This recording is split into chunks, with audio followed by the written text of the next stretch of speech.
You shall therefore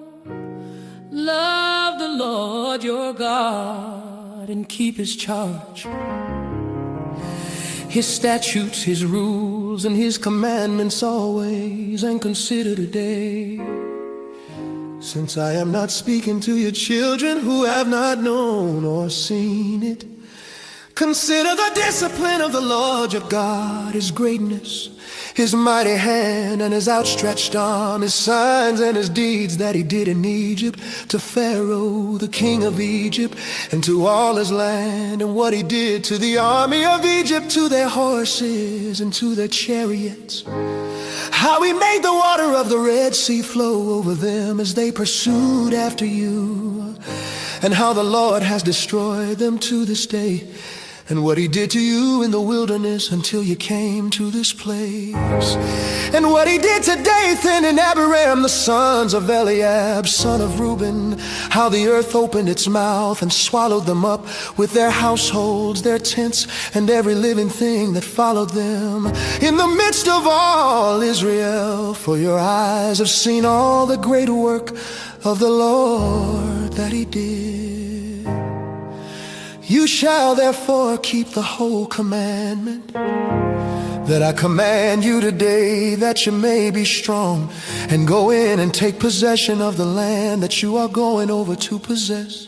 and that you may live long in the land that the Lord swore to your fathers to give to them and to their offspring, a land flowing with milk and honey. For the land that you are entering to take possession of, it is not like the land of Egypt from which you have come, where you sowed your seed and irrigated it like a garden of vegetables. But the land that you are going over to possess is a land of hills and valleys, which drinks water by the rain from heaven, a land that the Lord your God cares for. The eyes of the Lord your God are always upon it, from the beginning of the year to the end of the year.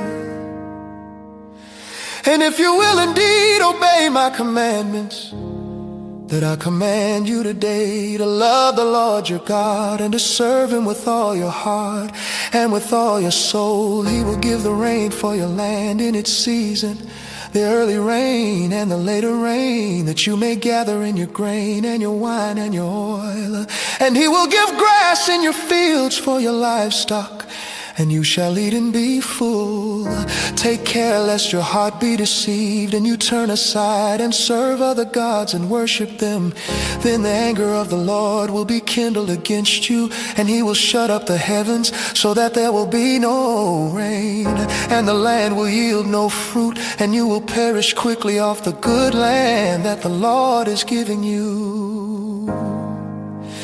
You shall therefore lay up these words of mine in your heart and in your soul, and you shall bind them as a sign on your hand, and they shall be as frontlets between your eyes. You shall teach them to your children, talking of them when you are sitting in your house, and when you are walking by the way, and when you lie down, and when you rise. You shall write them on the doorposts of your house and on your gates, that your days and the days of your children may be multiplied in the land that the Lord swore to your fathers to give them, as long as the heavens are above the earth. For if you will be careful to do all this commandment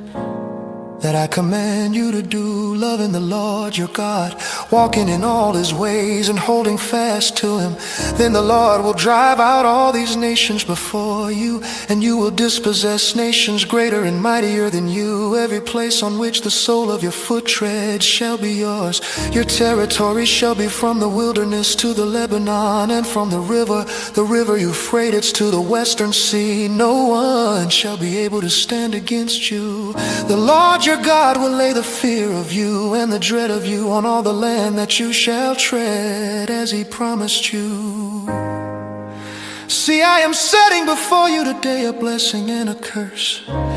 The blessing if you obey the commandments of the Lord your God, which I command you today. And the curse if you do not obey the commandments of the Lord your God, but turn aside from the way that I am commanding you today, to go after other gods that you have not known. And when the Lord your God brings brings you in the land that you are entering to take possession of it, you shall set the blessing on Mount Gerizim and the curse on Mount Ebal. Are they not beyond the Jordan, west of the road, toward the going down of the sun, in the land of the Canaanites who live in the Arabah, opposite Gilgal, beside the oak of More? For you are to cross over the Jordan to go and to take possession of the land that the Lord your God is giving you. And when you possess it and live in it, you shall be careful to do all the statutes and the rules that I am setting before you today.